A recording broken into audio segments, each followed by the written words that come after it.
Et yo tout le monde, c'est Thibaut. Aujourd'hui, on se met en face de la PlayStation Vita. Et donc, on va faire un rapide unboxing de celle-ci. Donc, on va commencer par faire un tour de la boîte. Donc, on a interdit au moins de 3 ans. Même si je recommande fortement de ne pas donner cette console à un enfant de 3 ans. Sinon, il va la déglinguer. Wi-Fi, et oui, un modèle Wi-Fi seulement.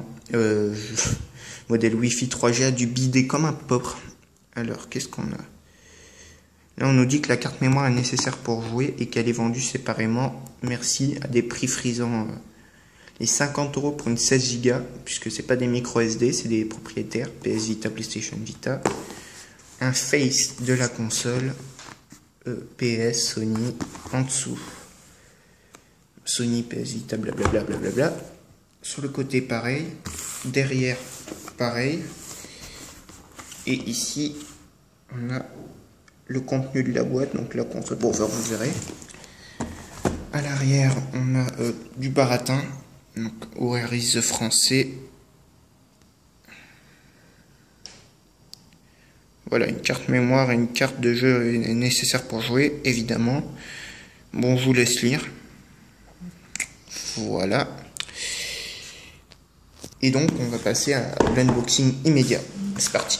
Donc, petite languette en dessous, on tire. Hop là. Alors, ici. Encore une fois, pas réel unboxing. Hein, je l'ai déjà utilisé, évidemment. La console. On y reviendra plus tard. AR card de PlayStation Vita qui se paye le luxe d'être encore plus inutile que ce 3DS. Merci. Manuel de la carte mémoire. Il n'est pas dans cette boîte normalement, mais bon, voilà.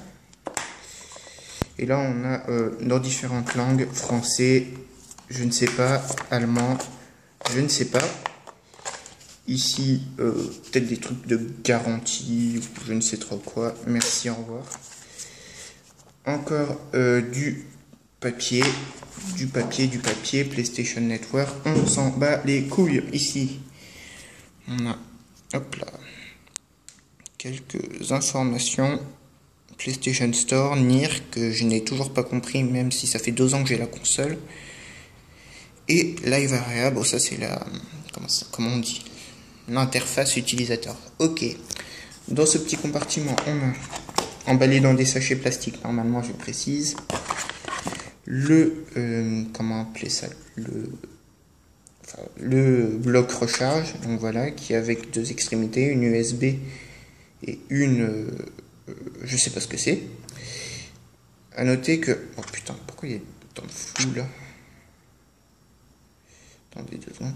À noter que ici, là, je sais pas si vous le voyez, mais on a des petites extrémités que j'essaie de couper qui s'adaptent au fil. Je vous montrerai quand on sera sur le fil. Alors, bah justement, le voilà ce fil câble USB. Alors Sony a cru bon de mettre ceci. Je sais pas si vous voyez. Vous voyez, ça fait des creux. Et en fait, c'est pour que ça rentre uniquement dans le chargeur de PS Vita, qui a lui aussi ses creux. J'ai réussi à glisser celui de l'iPod dedans, mais sinon, c'est pas évident. Faut essayer de couper, c'est vachement dur, c'est chiant. Bon voilà, en fait, il est fait uniquement pour la PS Vita. Et ici, on a le câble, voilà, en forme de lunette, je sais pas, qui se met là-dedans. Et qui... va vers notre prise, notre bonne vieille prise européenne standard. Saloperie de fil, voilà, comme ceci. Bon, qu'il est en 3 parties, je trouve pas ça forcément utile, mais bon, pourquoi pas. On va gicler toutes ces merdes. Et merde.